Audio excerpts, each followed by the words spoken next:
Amém? Lucas 21, vamos ler o verso 34 ao 36. Amém? Estão me ouvindo bem? Graças a Deus. Lucas 21, do 34 ao 36. Amém? Leia comigo então, irmãos. Palavras do Senhor Jesus. Tenham cuidado para não acontecer que o coração de vocês fique sobrecarregado com as consequências da orgia, da embriaguez e das preocupações deste mundo, e para que aquele dia não venha sobre vocês repentinamente, como uma armadilha, pois sobrevirá a todos que vivem sobre a face da terra, de toda a terra.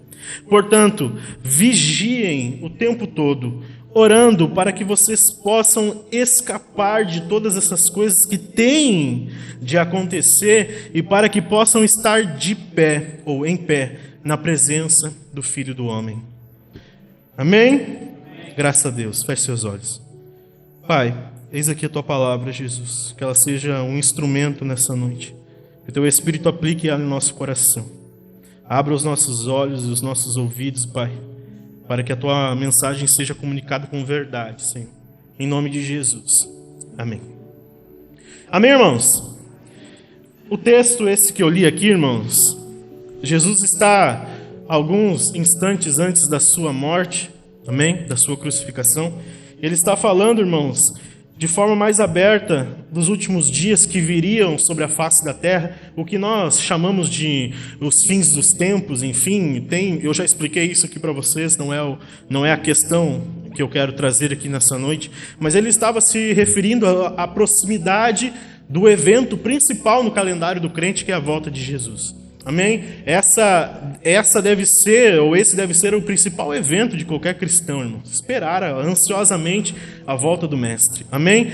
E Jesus está falando aqui, irmão, sobre alguns acontecimentos, alguns eventos que aconteceriam no fim dos tempos, né, nessa proximidade, diante dos dias derradeiros da sua volta. Aconteceria muita coisa, como ele explica aqui nos textos, irmãos. E aqui ele faz um alerta, ou alguns alertas a respeito desses dias. Esse mesmo Jesus, irmãos, lá em Mateus, no capítulo 11, tem aquele texto muito famoso em que ele diz: venham a mim, vocês que estão sobrecarregados, vocês que estão cansados, porque eu vos aliviarei, eu darei descanso a vocês que estão com o coração pesado, com tantos fardos, com um jugo muito pesado que é depositado no coração de vocês através de outros homens que, como vocês, também necessitam de salvação. Vocês estão desejosos da salvação que Deus pode oferecer, mas por causa dos fardos impostos no coração não estão alcançando. Jesus, lá no contexto, irmãos, de Mateus, no capítulo 11, eu já preguei esse texto também aqui, ele está se referindo, irmãos, aos líderes religiosos, aos escribas, aos mestres da lei, que ao invés, irmãos, de apresentar a salvação de Deus ao povo, Jesus mesmo diz sobre eles que vocês não passam pela porta da salvação e não deixam ninguém passar. Vocês colocam fardos, pesos sobre a vida das pessoas, vocês oprimem elas, né, com aparência de piedade, com aparência de religião, e tudo isso aí que vocês fazem é vazio, é legalismo, é lei, é doutrina sem o Espírito Santo, sem a presença de Deus, sem o amor de Deus. Né? Esse mesmo Jesus diz lá então que as portas da salvação estão abertas para aqueles que se reconhecem como cansados e sobrecarregados. A esses ele diz: venham. Amém? Então, irmãos, mas só que tem uma coisa também. A proposta de Jesus lá em Mateus 11, irmãos, não era libertinagem. Eu já expliquei aqui para vocês várias vezes que nós agora estamos sobre a lei do Espírito, irmãos. Amém? Não mais sobre a lei de Moisés, mas os mandamentos de Deus são maravilhosos. são bons, são vida. Amém? Nós agora temos o entendimento da nova aliança, amém? E que podemos então professar a nossa fé, usufruir das bênçãos de Deus, amém? Viver os mandamentos de Deus, porque Cristo já cumpriu eles por nós, amém? E nos deu o seu Espírito para nos capacitar a viver debaixo da vontade de Deus, amém? Mas em nenhum momento Jesus propôs libertinagem, irmãos.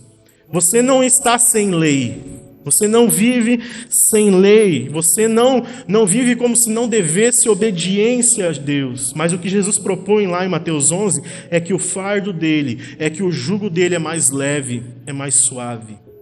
Amém? Só que não significa que Jesus seja menos exigente, irmãos, do que as leis de Moisés. O fato do fardo dele, do jugo dele ser mais suave, irmãos, representa e significa apenas uma coisa: o fardo e o jugo pertencem a ele e ele mesmo ajudaria a carregar. Essa é a diferença. Você está entendendo até aqui? Deixa eu só baixar um pouquinho o volume. Amém? Ele ajudaria a carregar, irmãos. Como eu disse, Jesus não é menos exigente, irmãos, mas ele é alguém que sim, ele sobrepõe a nossa pouca força humana. Como? Nos dando o seu Espírito. Ele nos entrega a capacidade, irmãos, de vivermos uma vida desvencilhada do pecado, da condenação do pecado, em que nós não somos mais escravos da condição a qual o pecado nos coloca, subjugados, né? Ele nos dá a capacidade, então, irmãos, de viver o poderoso poder do Espírito Santo contra essas coisas, irmãos, que antes nos oprimiam. Isso é maravilhoso. Amém? Então significa que, irmãos, ele nos ajuda com o seu Espírito. Amém? Agora, o mesmo Jesus, irmãos, que disse, que chama o sobrecarregado e o cansado ao alívio, né? Que só ele pode fornecer. É o mesmo Jesus que aqui em Lucas, irmãos, antes da sua morte, falando da sua segunda vinda, ele faz 3 alertas importantes. Amém? O primeiro deles, repita assim comigo, sobre permanecer no pecado. Amém? Permanecer no pecado, irmãos, é o primeiro alerta que Jesus faz. Obviamente isso é um alerta negativo. Amém? Você foi chamado, irmãos, para permanecer em Cristo, não no pecado. Amém? Você foi chamado, irmãos, a partir do momento em que Jesus entra na sua vida, ele te tira dessas armadilhas do pecado, dessas amarras. Amém? Você então tem capacidade de dominar sobre o pecado, o que antes não era capaz. Amém? Você foi chamado para permanecer em Cristo, irmãos. Mas se você permanece no pecado, permanecer no pecado, obviamente, irmãos, é rejeitar a renovação espiritual que Cristo propõe. É rejeitar o fardo leve e o jugo suave. Meu jugo suave, meu fardo é leve, inverti aqui. É rejeitar, irmãos, o alívio que ele mesmo propõe. Se você permanece no pecado, irmãos, é como ter uma doença, ser curado da doença e depois se auto-adoecer de propósito. Porque pense bem, o pecado é um problema, é o principal problema do homem, irmãos. Jesus Cristo oferece a cura para que você seja livre, para que você não esteja mais amarrado a Ele. Você agora livre do pecado, decide de forma voluntária, de propósito, viver debaixo do pecado novamente. Você está se auto-adoecendo. Isso é muito perigoso, irmãos. Isso é muito perigoso. Porque quem já esteve debaixo das amarras do pecado, irmãos, quem já foi oprimido por Satanás, não deveria querer voltar. Quem já esteve no Egito, não deveria querer voltar ao Egito. Nem cultivar essa sensação, essa saudade das coisas do passado. Afinal de contas, uma coisa que a Bíblia fala muito a respeito daqueles que vêm a Jesus Cristo é o fato de sermos nova criatura, de nascermos de novo, para uma nova vida, para uma nova história, para um momento de reconciliação, não mais de medo, mas de paz no Espírito, de paz com Deus, de libertação para com a escravidão do pecado, irmãos. Uma vida em que você não está mais sujeito à maldade, não está mais sujeito a Satanás, porque Cristo te libertou, te comprou com o sangue dele. Nenhum crente deveria, irmãos, querer voltar atrás ou viver ou permanecer em pecado. Pense, irmãos, aquela geração que saiu do Egito, irmãos, em direção a Canaã, que ficou rodando no deserto em círculos, irmãos, todos eles morreram. Porque desobedeceram a Deus e foram punidos. Mas eles foram punidos não porque Deus é ruim, irmãos, mas é porque Deus é justo. Mas também tem um ponto, Deus não permitiria, irmãos, que aquela geração entrasse em Canaã, sabe por quê? Porque eles tinham mentalidade de escravos. Você sabe muito bem que nós lemos aqui no livro de Atos, irmãos, que Estevão dá testemunho deles e diz, no seu coração eles voltaram ao Egito, eles desejaram o mal, eles desejaram o passado, eles rejeitaram em seu coração a promessa, as bênçãos de Deus, a liberdade que o Senhor estava oferecendo e quiseram voltar atrás no seu coração. Escravo não toma posse da bênção. Escravo não usufrui, irmãos, da promessa. Toda aquela mentalidade, irmãos, precisava ser aniquilada no deserto. De forma alguma aquilo poderia entrar na Canaã. Naquilo que Deus estava oferecendo. Você entende o que eu estou querendo dizer, irmãos? Porque no coração daqueles homens persistia uma saudade do passado. Uma saudade de viver como antigamente.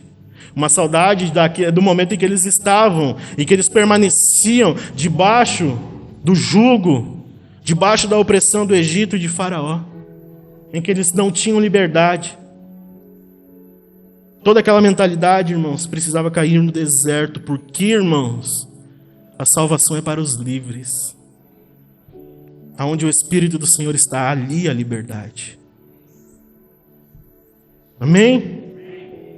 Ou seja, irmãos, a submissão para com o pecado, irmãos, ela precisa ser deixada para trás. Você foi chamado para permanecer em Cristo, não no pecado. Segundo alerta, irmãos, esse primeiro aqui estava subentendido no texto. Eu extraí dele. Agora o segundo fica bem claro, o terceiro também. O segundo alerta que Jesus faz no texto, irmãos, que é um problema. Leia de novo o verso 34 comigo. Diz assim: tenham cuidado para não acontecer que o coração de vocês fique sobrecarregado. Repita comigo, coração sobrecarregado. Mas agora, irmãos, sobrecarregado com o quê? Ele mesmo explica, com as consequências. Repita comigo, consequências. Amém? Qual que é o segundo alerta, irmãos? Permitir que o pecado floresça. Porque se o pecado floresce, irmãos, ele gera frutos. E o fruto do pecado, que Jesus chama aqui de consequência, gera opressão no crente. Esmaga.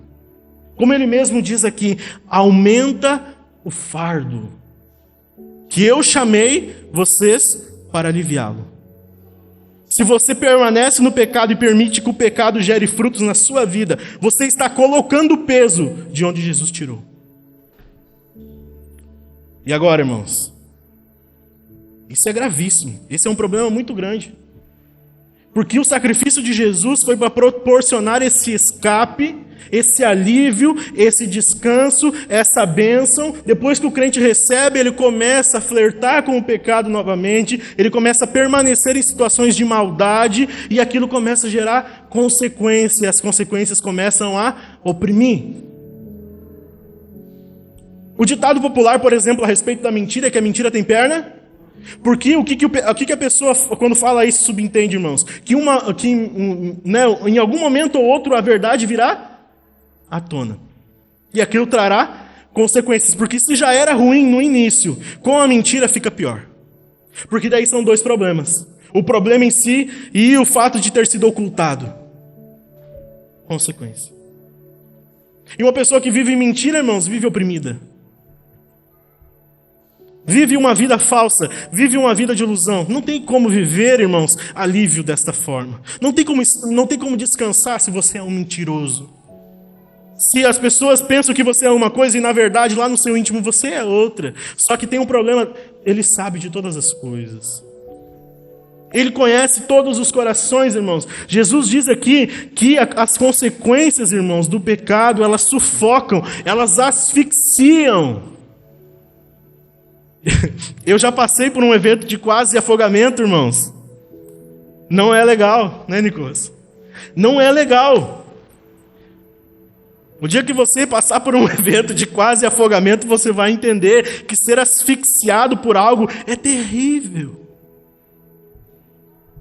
É desesperador. Mas o que pesa aqui, irmãos, é que tem muitas pessoas vivendo assim. Permitindo que o pecado floresça, que ele crie raízes, ele vai se estendendo, vai se espalhando pela vida, vai afetando os relacionamentos, as pessoas que estão à volta, e ele finge que não está nada acontecendo. Só que lá dentro sabe que tudo é uma mentira, não passa de ilusão, e uma hora ou outra vem à tona. Porque se não for nesta realidade, a Bíblia deixa bem claro que diante do juiz todas as coisas serão descobertas. Amém, irmãos? Agora, dentro desse ponto aqui, irmãos, de deixar o pecado florescer, veja que Jesus ele cita 3 exemplos de pecado, irmãos, no texto, com os quais as pessoas tendem a se relacionar normalmente. E quando eu digo relacionar aqui, irmãos, é no sentido de ficar flertando com o pecado. Né? De ficar em comunhão com o pecado. De se relacionar, trazer para a mesa, trazer para a intimidade o pecado. E Jesus cita 3 exemplos aqui, irmãos. Por quê? Você sabe muito bem, irmãos, que de cara assim, não existe pecadinho e pecadão. Pecado é pecado. Amém? Diante de Deus é a transgressão da lei. Ofende a Deus. O pecado ofende porque o pecado é uma mentira sobre quem Deus é. No geral. Mas as consequências elas têm distinções. É bem simples de entender isso, porque se você rouba R$1, tem uma consequência para isso. R$1 milhão tem outra consequência. Amém? Nas coisas naturais você já percebe isso. Amém? E Jesus ele cita 3 coisas aqui, irmãos. O primeiro, ainda no verso 34, ele diz, né, leia de novo o texto comigo. Tenham cuidado para não acontecer que o coração de vocês fique sobrecarregado com as consequências da orgia. Esse é o primeiro. O segundo, da embriaguez. E o terceiro, das preocupações deste mundo. Amém? Vamos ver o primeiro aqui, irmãos. O que é a questão da orgia aqui? Dentro dessa palavra aqui está as imoralidades sexuais. Os problemas sexuais. Agora, irmãos, questões envolvendo o sexo ou relacionamentos sexuais são de tudo um problema, claro, espiritual, mas tem um ponto, irmãos. É o que Paulo diz lá em 1 Coríntios, praticamente no livro todo. O pecado contra o corpo, irmãos. Né? Quem peca contra o corpo, peca contra o templo do Espírito. Quando Paulo fala em 1 Coríntios, irmãos, ele diz assim, que quando você pratica imoralidade sexual, né, seja ela qual for, adultério, pornografia, masturbação, enfim, todo esse tipo de coisa, irmãos, orgias que Jesus disse aqui. Quando você pratica esse tipo de pecado, você não está só transgredindo a lei, mas está ferindo o seu corpo. E o que Paulo diz, irmãos, a respeito do corpo é que ele é o templo do Espírito. E ele deixa bem claro que quem peca contra o corpo, quem fere o seu próprio corpo, será destruído. Só que tem uma questão lá, irmãos. Não será destruído pelo pecado. Ele diz bem claro, será destruído por Deus. Isso é muito sério. Porque não me parece ser, irmãos, à toa que Jesus cita esses 3 exemplos aqui. Porque problemas relacionados à área sexual existe desde que o mundo é mundo. Né? E as pessoas tendem Aliás, Jesus, quando está falando da sua volta, ele usa o exemplo de Noé e ele cita que nos tempos de Noé as pessoas casavam-se e davam-se casamento, ou seja, manipulavam as relações sexuais, agiam com coisas. O casamento é uma coisa séria para o Senhor, agiam de qualquer jeito, e isso era um significado de que os dias eram maus. Tanto que Deus os destruiu no dilúvio. Quem peca dessa forma, irmãos, peca contra o próprio corpo. Qual que é a questão da embriaguez, irmãos? O bêbado, ele perde o senso da realidade. Amém? Misericórdia, na verdade. Amém? O bêbado, ele perde o senso, ele perde o domínio. Né? Ele perde o domínio próprio. Que, aliás, é um fruto do Espírito. Amém? Que é um fruto do Espírito. O bêbado, ele perde a capacidade de se relacionar com as pessoas. Quem já lidou com um bêbado aqui sabe. Como é difícil conversar com um bêbado. Como é difícil convencer um bêbado. Aliás, teve um bêbado aqui esses dias, uma vez, né? Lembram? Ele esteve aqui. Foi uma bênção. Mas você sabe que é difícil de lidar. Amém? Jesus cita, então, aqui a questão da bebedeira, irmãos, dessa perca da mente, né? da situação, da realidade, porque a bebida ela deixa a pessoa ludibriada, né? Anestesiada. Mas também tem uma questão aqui, irmãos, que a bebedeira ela destrói vidas. Quem nunca soube de um casamento que foi destruído por causa da bebedeira? O marido bebia demais, ia para casa e batia na esposa. Né? Uma coisa vai levando a outra, irmãos. A bebida, e aqui não é só a questão do álcool, irmãos, mas tem a questão dos vícios, causa dependência. A pessoa fica dependente, fica viciada. E, segundo as Escrituras, você deve depender de quem? De Deus. Se você coloca algo, mesmo que seja um vício, no lugar de Deus, você está praticando idolatria. Terceiro pecado que ele cita aqui, irmãos, que não parece um pecado, mas pode se tornar, que é preocupações deste mundo. Repare que ele não diz com este mundo, ele diz deste mundo. Essas preocupações pertencem ao mundo. Não é como estar preocupado que amanhã você tem um boleto para pagar. Esse tipo de preocupação todo mundo tem. Amém? E não é errado se preocupar com as contas. Aliás, tem vários alertas sobre isso na Bíblia. Amém? Essa preocupação ela só não pode tomar o lugar de Deus. Ela não pode se tornar numa ansiedade que na verdade é falta de controle. Que na verdade é falta de confiança e fé no Senhor. Vou dizer um exemplo para vocês aqui, porque a gente está num período muito interessante da história do Brasil. Eu até estava orando aqui terça-feira sobre isso, porque eu vi pessoas dizendo assim, agora só nos resta confiar no Senhor. Tipo, é só o resto. Já que a gente não conseguiu resolver com as próprias mãos, vamos confiar nesse Deus aí. Isso é pecado. Isso é pecado, irmãos. Tem preocupações que pertencem apenas a esta realidade terrena. E se pertence apenas a esta realidade, irmãos, elas são passageiras. Elas passam. Esse tempo vai passar, meu irmão. Esse tempo vai passar. Você precisa crer, irmãos, que um dia o Senhor Deus vai intervir de tal forma que você não vai ter mais esse tipo de preocupação que você tem agora. Você não deu glória a Deus por isso, você não entendeu. Quando Ele vir te buscar, Ele vai te levar para as moradas celestiais. Meu Deus.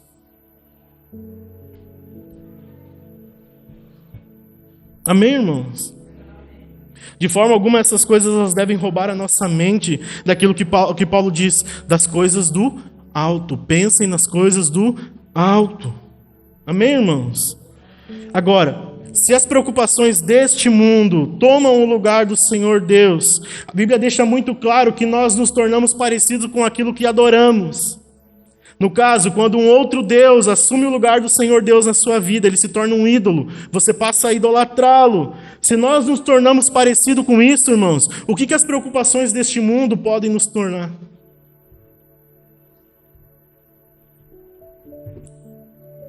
Esse mundo, irmãos, é extremamente ganancioso. Amém? Quem se preocupa com isso pode se tornar ganancioso, pode se tornar avarento, imoral. Ó, irmãos, depressivo. Depressivo, ansioso. Se você se preocupa demais com as coisas deste mundo, você se torna passageiro como ele, deixa de ser eterno. E Jesus quer te levar para a eternidade. Seu lugar não é aqui, meu irmão. Seu lugar é na pátria que está no céu. É de lá que vem o nosso socorro. Amém? Terceiro alerta que ele faz, irmãos. E aqui eu encerro. Que ele diz no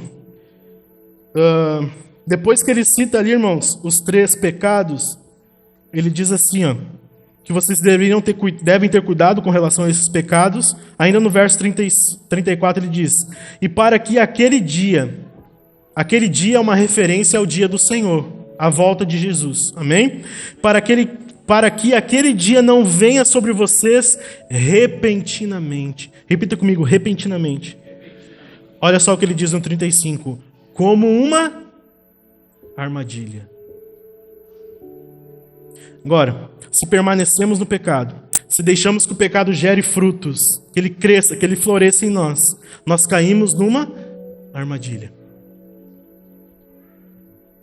Repita comigo, caímos numa armadilha. Amém? Por quê? Leia o 35.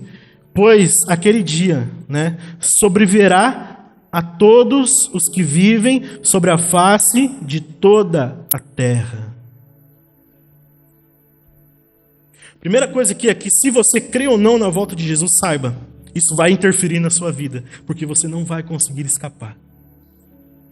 Os que creem têm esperança, porque estão aguardando, estão esperando, têm expectativa. É momento de alegria. É o principal evento no calendário de Deus, o dia do encontro do noivo com a noiva, que é a igreja. Agora, os que não creem, os que não estão esperando, ou aqueles que estão permanecendo no pecado e gerando frutos e absorvendo as consequências, esses podem cair numa armadilha, porque o dia virá de repente. Em outros momentos ele diz, num abrir e fechar de olhos. Como um trovão, um relâmpago que sai do Oriente para o Ocidente, assim será o dia da volta de Jesus. Ele disse, nem os anjos, nem o Filho, apenas Deus, o Pai, sabe. Tem algo mais misterioso do que isso, irmãos? Não tem. Por isso que será de repente. E nós precisamos estar prontos. Amém, irmãos? O que Jesus está querendo dizer aqui, que na verdade, irmãos, nós devemos estar alertas. Não devemos, irmãos, permitir que essa esperança se torne uma armadilha. Porque na verdade estamos vivendo de qualquer jeito. Estamos vivendo uma vida que não faz diferença no mundo espiritual, não é uma vida de obediência, é uma vida que na verdade está permanecendo no pecado. E aquilo que é esperança se torna pesadelo, irmãos.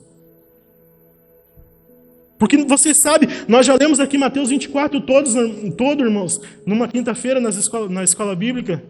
Jesus cita coisas terríveis que vão acontecer nesses dias. Ele diz, ai das grávidas naqueles dias, porque será necessário fugir. Torçam para que não seja no sábado, não seja num dia chuvoso, porque vocês vão precisar fugir.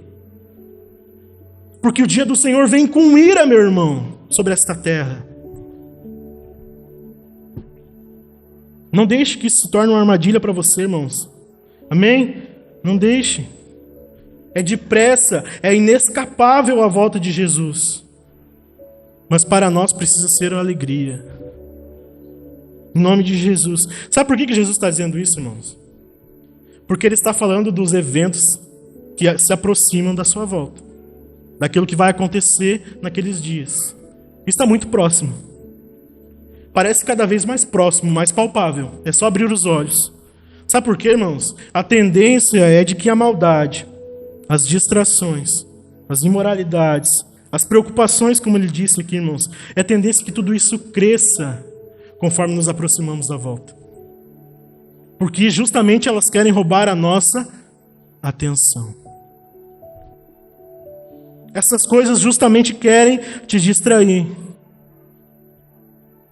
Por exemplo, Spurgeon dizia aos jovens, orem muito, porque as paixões de vocês são muitas e a sabedoria é pouca.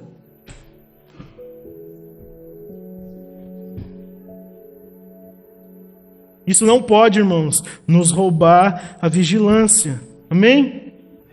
Não pode, porque segundo o próprio mestre aqui, irmãos, é necessário estar pronto. É necessário estar preparado. É necessário estar adornado. É necessário estar prudente. Lembre-se das virgens. Prudência. Elas tinham azeite, não só o suficiente, mas tinham reserva. Prudência. Amém? Porque se não for assim, irmãos, o dia do Senhor se tornará uma armadilha, ao invés de um dia de alegria. Amém? Com isso tudo, irmãos, Jesus nos ensina algumas coisas. Duas. No verso 36. Leia comigo e encerremos. Portanto, vigiem o tempo todo, orando para que vocês possam escapar de todas essas coisas. O que ele diz, irmãos? Vigie e orem. Amém? Tinha uma canção de antigamente que se cantava isso. Orai e vigiai para ter vitória. Amém? Repita comigo, orar e vigiar. Diga assim para o irmão do seu lado, ore. Ore de novo.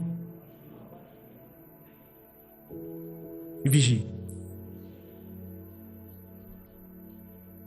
Amém, irmãos? Primeira coisa, vigiar. Vigiar a volta de Jesus, irmãos, não é só ficar dizendo, vigia, irmão. Amém? Isso não é apenas isso que é vigiar, irmãos. Amém? Porque eu via isso, irmão. Jesus está voltando, estou me cuidando. Estou vigiando. Se cuida, irmão. Ele está voltando. Vigia, irmão. Parecia até um jargão dos crentes, antigamente. Só que isso, irmãos, não é apenas isso. Não é assim que se vigia, só assim. Para você vigiar, irmãos, você precisa fugir. Diga assim para o irmão do seu lado, fuja, louco. Você precisa fugir, sabe do quê? Do pecado. Mas antes de fugir do pecado, fuja das tentações. Não nos deixeis cair, mas livra-nos do... Amém? Porque se você foge da tentação, ela não vira pecado. Se ela não vira pecado, não gera frutos, não tem consequências. Isso é vigiar. E nós temos diversos alertas sobre isso na Bíblia, irmãos. Eu tenho os textos aqui, não vou citar. Mas sabe por que eu estou dizendo isso, irmãos? Porque, na verdade, a gente foi ensinado, irmãos, a resistir ao pecado e não a fugir dele. A Bíblia diz que nós precisamos resistir quem? O diabo. O diabo você resiste, porque ele está na trincheira com você, lutando. Amém? Você tem que resistir, ele é o teu adversário, a Bíblia chama. O vosso adversário está ao vosso derredor, rugindo como um leão. Resistir ao diabo e ele fugirá de vós. Você resiste ao diabo, da tentação você foge. Tem orgia lá? Vou para o outro lado. Tem bebedeira lá? Eu vou para o outro lado. Tem preocupações deste mundo? Eu vou tomar o caminho contrário. Isso é fugir. Amém? E o último, irmãos, não menos importante, oração. Oração. Por quê, irmãos? A oração nos posiciona. Nos coloca no lugar certo, com as expectativas corretas. A oração, ela te aproxima do teu Senhor, meu irmão. Amém? Ela te aproxima de Deus. Quem está no Senhor, irmãos, não troca. Quem permanece em Cristo não vai trocá-lo por moedas de prata. Nem que sejam 30 mil, 30 milhões. Quem está em Cristo, irmãos, não vai trocá-lo por nada. Por isso que você precisa orar. Porque a oração te aproxima, te coloca num relacionamento de intimidade. Judas andava com Jesus e o vendeu. Judas estava próximo, irmãos, mas não o amava. Não o amava o suficiente, irmãos. Tanto que ele julgou, irmãos, que Jesus era inferior aos benefícios humanos. Tanto que ele julgou que Jesus era inferior a 30 moedas de prata. Foi o preço do teu Salvador. Então ore, irmãos. Ore para que você não seja passageiro, para que você seja eterno, para que a volta de Jesus seja um momento de grande alegria, para que você não caia em armadilhas. Ore.